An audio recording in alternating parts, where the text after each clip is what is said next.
lahat talaga na ngayon. Dapat pagpabili sila doon sa akin doon, no, sa may tansa, bago umuwi. Mura doon. Mas mura din. Yung manok doon, parang 130 lang, 120 kilo. Eh sa akin, magkano? 170 po. Mga 150 na ata. 130.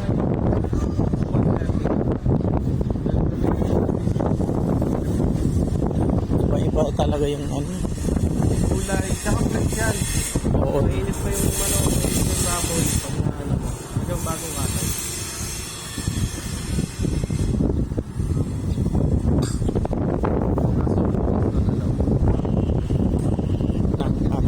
Alaw na ng madaling araw. Oo.